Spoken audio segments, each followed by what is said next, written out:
Sabe aquela bagunça externa que a gente vê no dia a dia?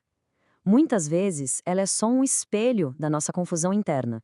Mentes que não param, rotinas que não levam a lugar nenhum, uma vida cheia de distrações que, sem a gente perceber, vão roubando nossa energia. Mas olha, quando a gente decide focar e colocar a casa em ordem, algo realmente poderoso começa a acontecer. Essa é a pergunta de US$ 1 milhão, não é mesmo? Aquela sensação de estar correndo sem parar, mas sem nunca chegar a lugar nenhum.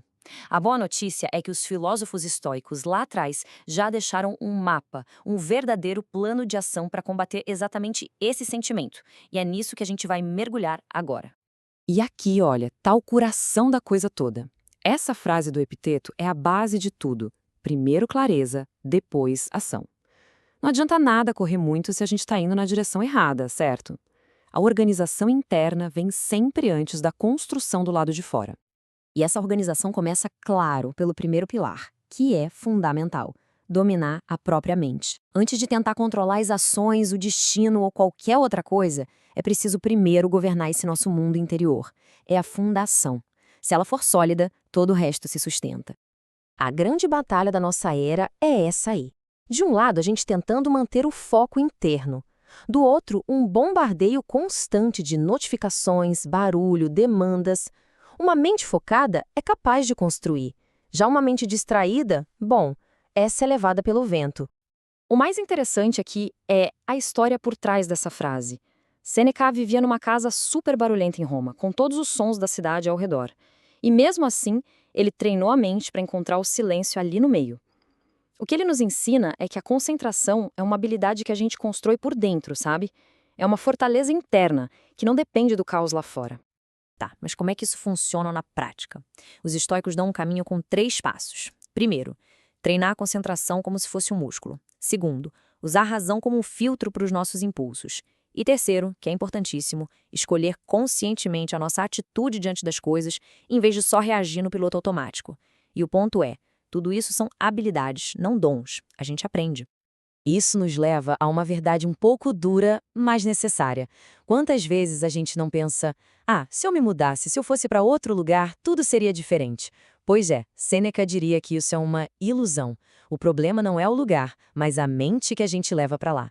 Sem uma mudança interna, o caos só muda de endereço junto com a gente. A verdadeira mudança é se tornar outra pessoa, não estar em outro lugar.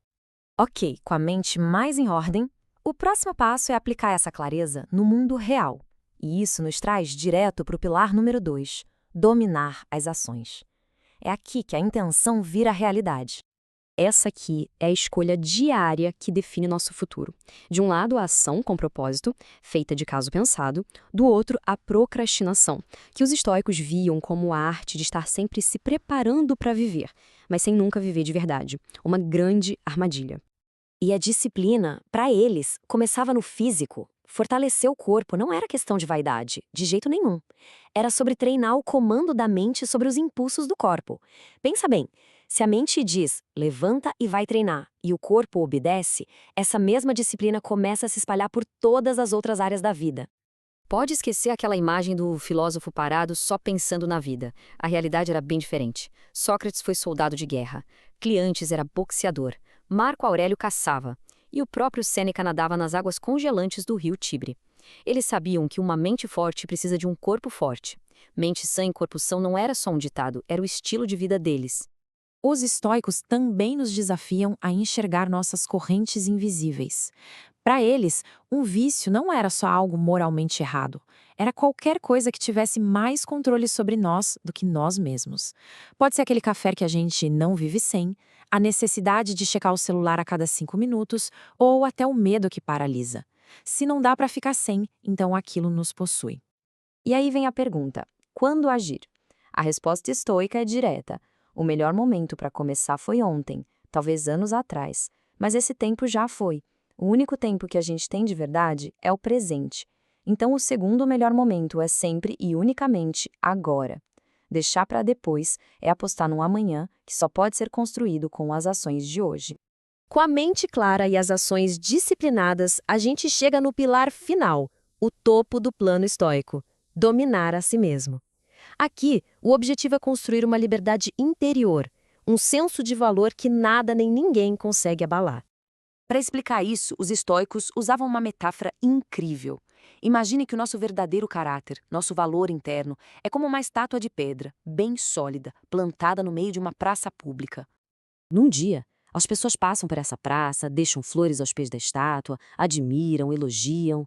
No dia seguinte, outras pessoas passam, jogam lixo, picham, insultam. A opinião dos outros muda como o vento, né? Mas, e aqui está o ponto central de tudo. A pedra não muda. Ela continua ali, a mesma, sólida e inalterada, não importa se recebe flores ou lixo.